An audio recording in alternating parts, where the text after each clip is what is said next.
Morning, Reece. Slide on in here. Would you look at that?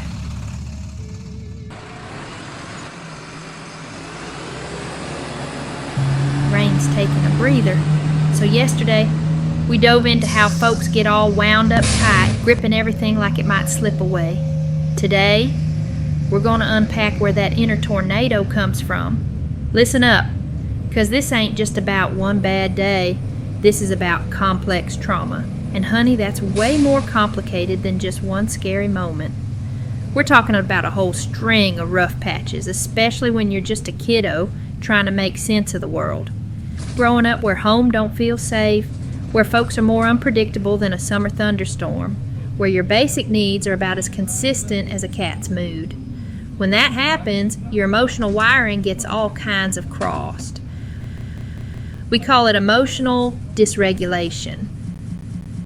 But between you and me, let's just call it that inner storm. It's like your emotional thermostat gets kind of busted. Anger blazes up faster than grease on a hot skillet. Sadness feels deeper than my grandma's cast iron pot. And your moods might swing real fast, going from 0 to 60 in a blink. Then when you do get upset, it feels almost impossible to calm yourself back down. Just completely overwhelmed by whatever feeling washes over you. A lot of times it's because maybe nobody ever showed you how to handle those big, scary feelings in a healthy way back when you were little. You just had to figure out some way to survive them. Whoa! See that? Life's gonna throw these bumps at you. And if your insides are already churning like butter, each little jolt feels 10 times bigger. You start wanting to grab onto something, anything, to feel steady. That's where control comes in, sweet pea. When your inner world feels like a hurricane party, you start trying to nail down everything outside. Schedules, plans, maybe even the folks around you. It's like you're thinking, I can't stop this emotional rodeo inside me, but if I can just make everything outside perfect, maybe I won't get thrown off. Your brain's basically saying, if I can just predict every single thing, maybe I'll feel safe. But here's the truth.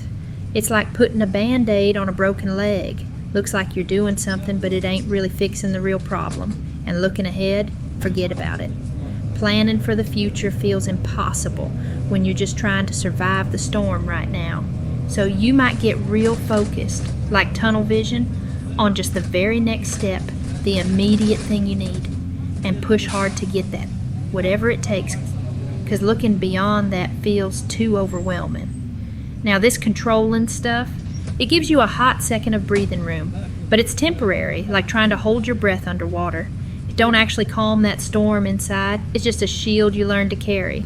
But we ain't done talking about this. Tomorrow we're gonna dig into that feeling of being helpless. For now, you just hang tough, you hear? Ride out them bumps. See you tomorrow, sugar.